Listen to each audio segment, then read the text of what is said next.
ऐसी 9 आदतें जो आपके अंदर होना चाहिए। आप ब्रह्मचर्य का पालन करते हो या फिर हाई वैल्यू मैन बनना चाहते हो, जीवन में कोई भी काम करना चाहते हो, सफलता हमेशा मिलेगी आपको। हर लड़के के लिए, हर आदमी के लिए ये 9 आदतें अगर हो गई तो समझो नैया पार। जो लोग आज अपनी जिंदगी में सक्सेसफुल है उनको गौर से देखना चालू करो। क्या फर्क है उनमें और आप में? उनके पास भी 2 आंखें, 2 हाथ, 2 पैर और एक दिमाग है, और आपके पास भी सेम टू सेम वही चीजें है। एलोन मस्क को आप जानते होंगे, उनके पास भी दिन में 24 घंटे ही मिलते हैं उनको। रतन टाटा को भी दिन में 24 घंटे ही होते हैं, और हम सबको भी दिन में 24 घंटे ही मिलते हैं। देखिए, एक सक्सेसफुल इंसान और आपके बीच अगर कुछ फर्क है तो वो है कुछ आदतों का फर्क। जिस चीज को हम मामूली समझ के अवॉइड करते हैं, उन चीजों को, उन कामों को दुनिया के बड़े बड़े सक्सेसफुल लोग प्रायोरिटी वाली लिस्ट में रख देते हैं। आप सही में अगर तुम्हारी लाइफ में कुछ करना चाहते हो तो उन आदतों पे फोकस करो जिसके बारे में आज हम इस वीडियो में बात करने वाले हैं। Number 1, early morning energy. हर सुबह आपके पास 2 चॉइसेस होती है, सोते रहो और सपने देखते रहो, या फिर आलस छोड़ो, खड़े हो जाओ, अपने सपने पूरे करने के लिए मेहनत करो। पर अफसोस की बात यह है कि 90% लोग पहला ऑप्शन चुनते हैं, सोते रहो और सपने देखते रहो,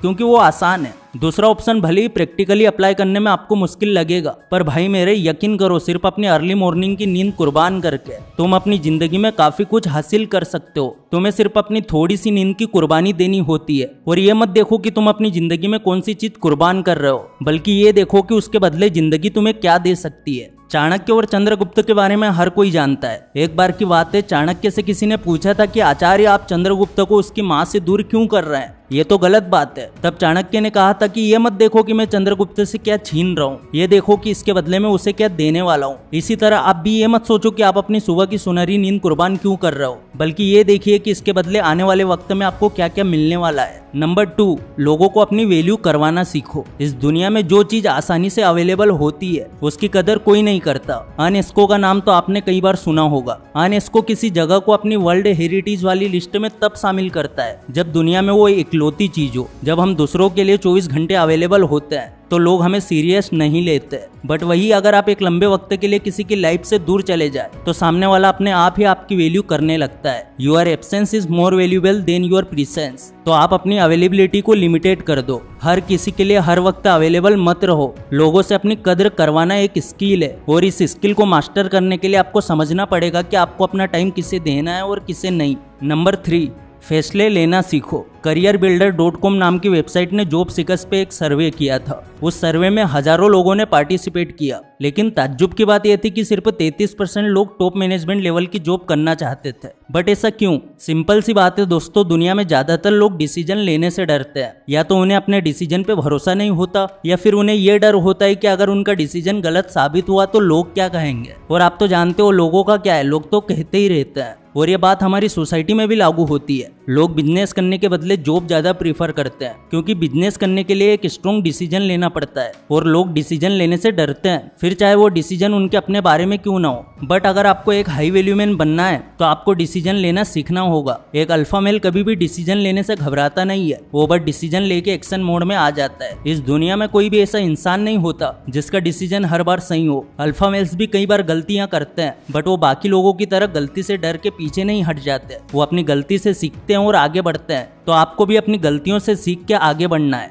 नंबर 4, इनकम से ज्यादा सेविंग पे ध्यान दो। कई सालों पहले की बात है, मैंने किसी बिजनेस सेमिनार में सुना था कि पैसे इतने कमाओ कि शॉपिंग करते वक्त आपको प्राइस टैग देखना ना पड़े। इस तरह का गुरु ज्ञान आपको हर जगह मिल जाएगा। इनफैक्ट शायद आपके कुछ दोस्त भी ऐसे होंगे जिनकी 1 महीने की सैलरी लाखों में होगी, और वो लोग अपनी लाइफ में ये रूल फॉलो भी करते होंगे। पर सच तो ये है कि अगर आप पैसे की वैल्यू नहीं करेंगे तो पैसा आपके पास ज्यादा दिन नहीं टिकेगा। आप कितना कमाते हो ये जरूरी नहीं है, आप कितना खर्च करते हो ये भी जरूरी नहीं है। जरूरी ये है कि इसके बाद आप कितना बचा पाते हो। हमारे शास्त्रों में बहुत पहले कहा गया है हमें अपनी कमाई का 20% बचाना चाहिए। इस 20% को चाहे आप किसी फिक्स डिपॉजिट में रखो, SIP में इन्वेस्ट करो, या फिर कुछ और, लेकिन 20% सेविंग करो जरूर। आज अगर आप हर महीने सिर्फ 2000 रुपए भी बचाते हैं तो सिर्फ 5 सालों में आपके पास 1,20,000 रुपए होंगे, और अगर आपने उसे कहीं इन्वेस्ट किया होगा तो ये अमाउंट और भी ज्यादा हो सकता है। नंबर 5, प्रायोरिटी को पहचानो। कुछ लोग खाना खाते खाते मोबाइल पे स्क्रोलिंग करते रहते हैं। कुछ बच्चे स्टडी करते करते मोबाइल में गेम खेलने लगते हैं। कई बार तो ऑफिस में एम्प्लॉयज भी वर्किंग आवर्स के दौरान सोशल मीडिया पे चैटिंग शुरू कर देते हैं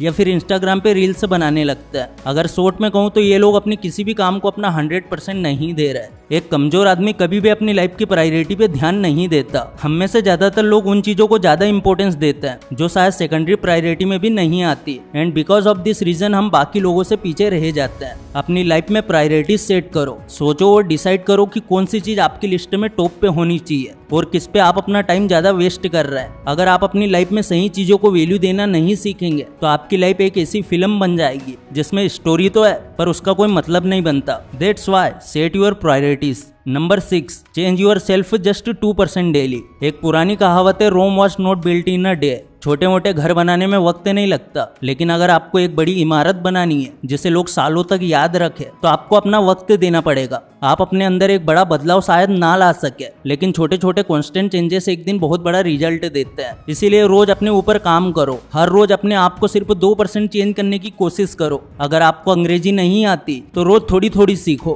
पहले दिन 1 सेंटेंस बोलना सीखो, फिर दूसरे दिन 2 सेंटेंस। ऐसे ही अगर आपके पास एक्सरसाइज करने का वक्त नहीं है तो रोज सिर्फ 2 मिनट के लिए वर्कआउट करो, या फिर कोई आसन या प्राणायाम सिर्फ 2 मिनट के लिए करना है, और फिर एक दिन यही छोटे छोटे बदलाव आपको एक बड़ा रिजल्ट दे के जाएंगे। नंबर 7, अपनी बात का मान रखो। आज की दुनिया में पैसों से भी ज्यादा कीमत जुबान की होती है। एक बार आपने किसी से कहा कि मैं आपका काम कर दूंगा, या फिर अगर आपने किसी तरह की रिस्पॉन्सिबिलिटी अपने ऊपर ले ली और फिर अगर आप मुकर जाएंगे तो आपके शब्दों की कोई कीमत नहीं होगी। इसीलिए तो हमने रामायण में कई बार सुना है, रघुकुल रीति सदा चली आई, प्राण जाए पर वचन न जाए। पुराने जमाने के राजा महाराजाओं को इतना मान सम्मान इसीलिए दिया जाता था कि अगर एक बार वो कोई प्रॉमिस दे दे तो उसे वो अपनी जान दे के भी पूरा करते थे। हालांकि आपको जान देने की जरूरत नहीं है, बस इतना ध्यान रखना कि अगर आपने किसी से कोई प्रॉमिस किया है तो उसे पूरा जरूर करे। नंबर 8, लोगों के नाम याद रखो। नाम बनाने में सालों लग जाते हैं, लेकिन बिगाड़ने में 1 सेकंड भी नहीं लगता। यह बात आपने भी कहीं ना कहीं सुनी होगी। आप मानेंगे नहीं, पर साइकोलॉजिकली ये बात प्रूफ हो चुकी है कि अगर आप सिर्फ लोगों के नाम याद रखना सीख लेंगे तब भी लोग आपको एक लंबे वक्त तक याद रखते हैं, क्योंकि हर इंसान अपने नाम से सेंटिमेंटली जुड़ा हुआ होता है। एक साइकोलॉजिकल फैक्ट के हिसाब से अगर कोई इंसान आपकी बात नहीं सुन रहा है या फिर आपको अवॉइड कर रहा है और आप चाहते हैं कि एक बार आपको अटेंशन दे, तो उसे उसके नाम से बुला के देखो, डेफिनेटली वो आपको एक बार अटेंशन जरूर देगा। नंबर 9, औरों की रिस्पेक्ट करना सीखो। जिस तरह से आप चाहते हैं कि लोग आपकी रिस्पेक्ट करें, ऐसे ही दुनिया के बाकी लोग भी चाहते हैं कि कोई उनकी रिस्पेक्ट करे। कई बार आपके छोटे मोटे काम सिर्फ दूसरे लोगों के साथ रिस्पेक्ट से बात करने में हो जाते हैं। कौन नहीं चाहेगा कि सामने वाला इंसान उसके साथ रिस्पेक्ट से बात करे। गेट पे खड़ा वॉचमैन हो या फिर ऑफिस में बैठा चेयरमैन, रिस्पेक्ट का टेस्ट हर किसी को पसंद आता है। इसीलिए हमें दूसरों से भी उसी रिस्पेक्ट से बात करनी चाहिए जैसी रिस्पेक्ट हम चाहते हैं। देखिए, इस दुनिया में आपको 2 किस्म के लोग मिलेंगे। एक तो वो जो वक्त बदलने का इंतजार करते हैं और सोचते हैं कि वक्त बदलेगा तो हमारी किस्मत का ताला भी खुल जाएगा, और दूसरे लोग वो होते हैं जो वक्त बदलने का इंतजार नहीं करते बल्कि खुद ही अपना वक्त बदलने के लिए मेहनत करते हैं। अगर आप भी दूसरों के भरोसे वक्त बदलने का इंतजार करोगे तो एक दिन शायद आप खुद से ये चीज कहेंगे कि ये काम तो मैं भी कर सकता था। तो क्या आप उस वक्त का इंतजार करना चाहते हैं या फिर आज से और अभी से अपना वक्त बदलने के लिए तैयार है? अब फैसला आपको करना है। अगर इस वीडियो से कुछ भी सीखने को मिला है तो वीडियो को लाइक जरूर कर देना। चैनल पर नए हो सब्सक्राइब जरूर कर देना। फिर से लौटेंगे एक नई वीडियो के साथ, तब तक के लिए धन्यवाद।